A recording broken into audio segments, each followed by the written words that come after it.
Pada One Piece Chapter 1106 kita melihat sesuatu yang menakjubkan dan membuat kagum. Selain memperlihatkan kedatangan para raksasa yang merupakan para legenda bajak laut, dalam One Piece 1106 juga banyak kejutan lainnya. Salah satunya adalah robot kuno yang merupakan robot legenda yang sudah ada sejak 800 tahun yang lalu dalam cerita One Piece. Menariknya, Vegapunk yang dikenal merupakan seorang ilmuwan paling jenius tidak bisa mengaktifkan robot tersebut. Bahkan Vegapunk juga belum mengetahui sama sekali bahan bakar yang bisa mengaktifkan robot kuno tersebut. Sehingga sangat disayangkan jika robot kuno ini hanya menjadi rongsokan yang tidak bisa dijadikan sebagai alat tempur. Dari tampilannya saja kita bisa melihat jika robot kuno ini sangatlah kuat sekali, bahkan setelah berabad-abad dia tidak hancur. Nah, menurut kami bahwa bahan bakar dari robot kuno tersebut adalah suara dari Sun God Nika. Bisa saja seperti halnya Pacifista yang hanya mendengarkan perintah dari otoritas tertinggi, yaitu Jaweli Boni.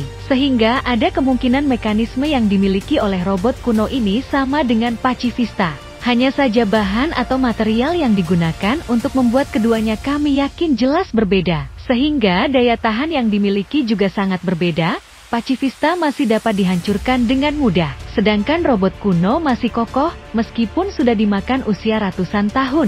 Namun kita juga masih belum mengetahui seperti apa bahan bakar atau material yang bisa dibuat untuk robot kuno ini. Terutama kami juga penasaran dengan penyebab pasti dari aktifnya robot kuno ini. Kedatangan Dory dan Brogy ke Pulau Egghead menjadi kejutan yang paling tidak terduga oleh fans One Piece. Pasalnya, sebelum Eiichiro Oda mengungkapkan karakter yang menghancurkan kapal marin, banyak yang beranggapan jika yang datang kemungkinan adalah Dragon atau Shanks. Tapi yang muncul malahan Dory dan Brogy. Memang kalau dipikirkan sangat masuk akal apabila Dory dan Brogy menolong bajak laut topi jerami.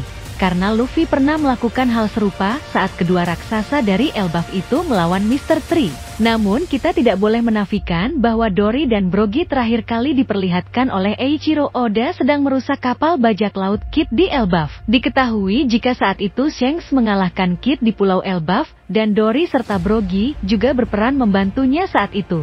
Setelah berhasil mengalahkan Kid, Shanks juga sempat bertanya di mana keberadaan Luffy. Tampaknya Shanks bisa melihat lewat haki miliknya jika Luffy sedang berada dalam bahaya, dan itu berasal dari ancaman pemerintah dunia. Kabar tentang Shanks yang terafiliasi dengan pemerintah dunia bukanlah hal yang menjadi rahasia lagi di kalangan fans One Piece. Oleh karena itu, Shanks tidak boleh datang secara langsung untuk menolong Luffy di Pulau Egghead. Karena jika Shanks melakukannya secara langsung, maka dia bisa saja kehilangan kepercayaan oleh pihak pemerintah dunia. Maka cara teraman untuk menolong Luffy di Pulau Egghead dari pemerintah dunia adalah dengan mengirimkan Dory dan Brogy. Sehingga pemerintah dunia hanya tahu jika Dory dan Brogy datang ke Pulau Egghead semata-mata karena ingin balas budi pada Luffy dan topi jerami. Kankah nantinya Dory dan Brogy bisa mengalahkan pemerintah dunia dan membawa kabur Luffy dan lainnya dari Pulau Egghead itu masih menjadi rahasia. Namun jika Dory dan Brogy gagal dalam misi penyelamatan Luffy di Pulau Egghead, kemungkinan besar Shanks akan turun tangan langsung.